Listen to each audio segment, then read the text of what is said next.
Kisah nyata. Allah bayar secara tunai. Wajib baca kalau Anda seorang anak manusia. Satu hari saya pergi ke satu rumah panti jompo. Seorang sahabat meminta bantuan agar saya dapat menyalurkan bantuan kepada orang miskin. Saya belikan kain sarung, beli roti, dan lain-lain. Saya pun pergi ke panti jompo yang saya kenal, tak usah saya sebut namanya. Saat sampai kendaraan kami di perkarangan panti jompo tersebut, tiba-tiba ada seorang ibu tua berlari dari asrama panti, mendekati saya. Ye, anak aku datang, senangnya anak aku datang. Saya tak mengenal beliau siapa. Ibu itu memeluk saya, dia cium saya. Orang tua itu berkata, "Nak, kenapa tinggalkan ibu di sini, nak? Ibu mau pulang. Ibu rindu rumah kita." Saya waktu itu hampir tak bisa berkata-kata. Ya Allah, saya coba mengucapkan kata, "Bu." Saya pegang tangannya, saya lihat mukanya. Dia bilang, "Sampai hati, nak. Kau tak mengaku aku ni ibu kau." Bisa saya bayangkan bagaimana perasaan beliau begitu rindu pada anaknya. Saya coba berpura-pura seolah-olah saya anaknya. Saya berkata, "Bu, maafkan saya ya." Saya pegang tangannya, saya ajak duduk atas kursi, saya ambil roti dan saya suapkan ke mulutnya. Tak terasa menetes air mata di pipi. Mencoba bayangkan hati seorang ibu yang rindu kepada anaknya bila kita anaknya mengambilkan sepotong roti kita suapkan ke mulutnya. Bagaimana perasaan beliau? Bagaimana perasaan kita? Saya coba usap air matanya yang meleleh di pipi. Dia pegang tangan saya. Subhanallah. Saya bisa merasakan bagaimana perasaan beliau yang begitu rindu kepada anaknya.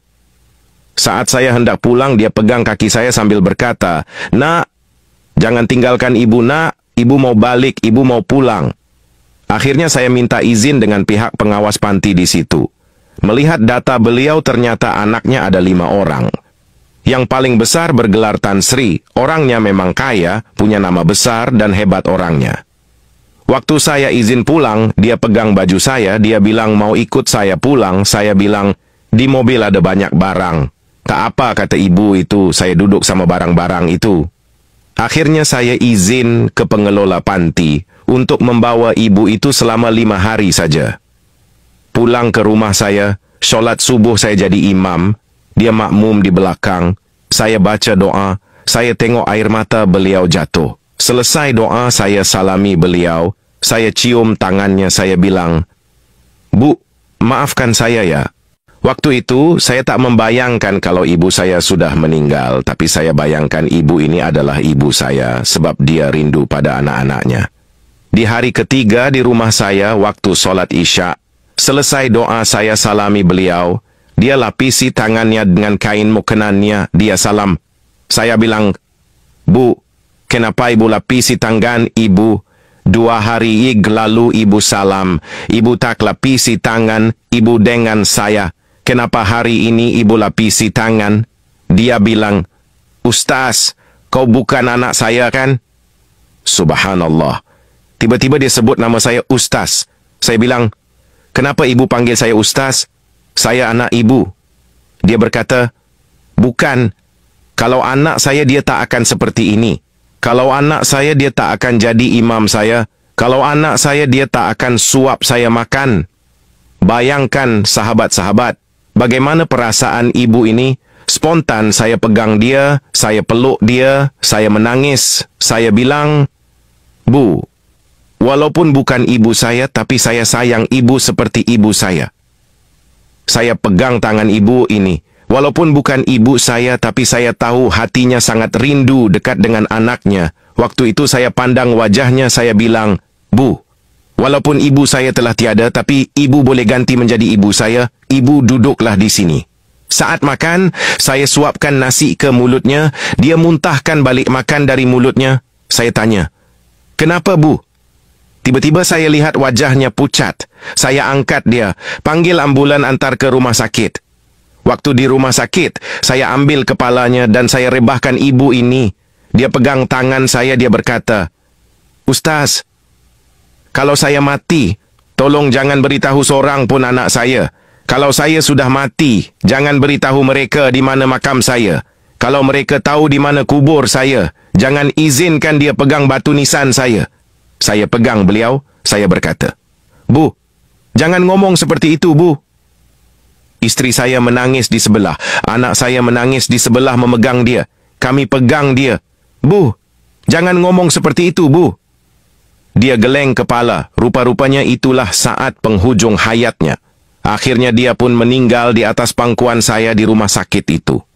Dia meninggal dalam pelukan saya doakan Ibu Hajah Khalijah ini ruhnya mudah-mudahan bersama salafus soleh. Sahabat, bila kita masih ada ibu, tolonglah taat pada ibu kita. Jangan durhaka pada ibu kita. Jangan tinggalkan dia di panti jompo. Saat ibu kita sakit, kita jaga dia. Pijat-pijat kepala dan kaki ibu kita. Sahabat-sahabat coba tanya ibu kita. Bagaimana penderitaan ibu saat mengandung saya dulu? Bagaimana sakitnya ibu saat melahirkan saya dulu? Tanya ibu kita, sahabat-sahabat sekalian. Kalau kita tanya, sudah tentu air mata ibu kita akan jatuh. Karena itu sahabat-sahabat, suapkanlah makanan pada ibu kita.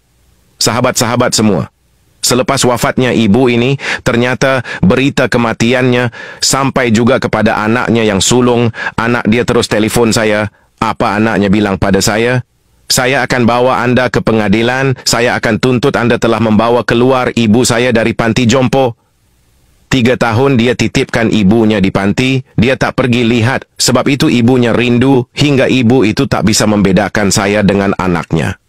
Akhirnya saya tunggu, tidak ada kabar hampir setahun lebih. Saya pergi ceramah di masjid di daerah Pecinaan, selesai saya ceramah datang seorang lelaki memeluk saya. Menangis dalam masjid. Orang dalam masjid heran. Ada apa ini? Saya tanya pada dia. Pak, ada apa ini? Ada masalah apa? Dia berkata dalam keadaan menangis. Ustaz, tolong kasih tahu di mana makam ibu saya, Ustaz. Tolong kasih tahu di mana kubur ibu saya. Saya bilang, kenapa hari ini baru tanya kubur ibu kamu?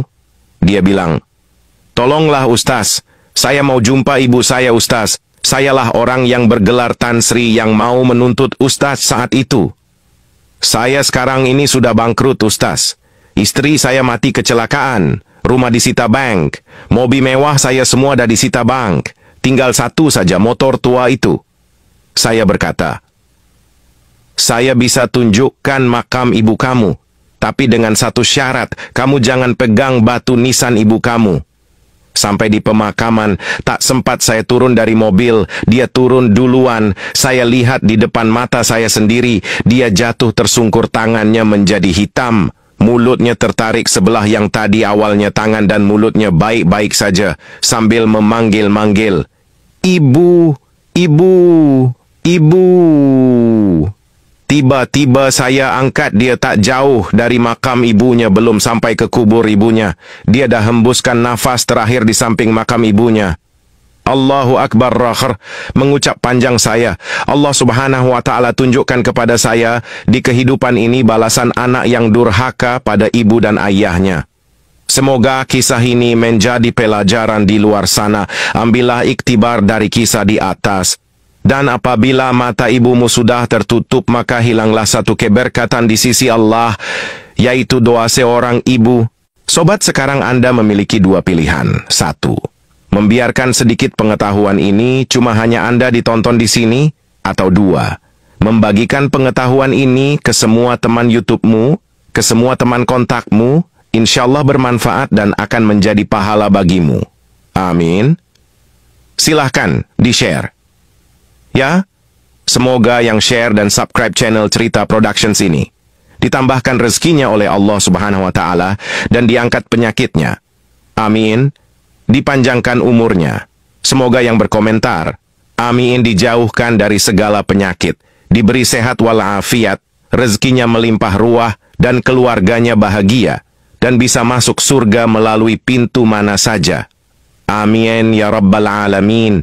Semoga bermanfaat.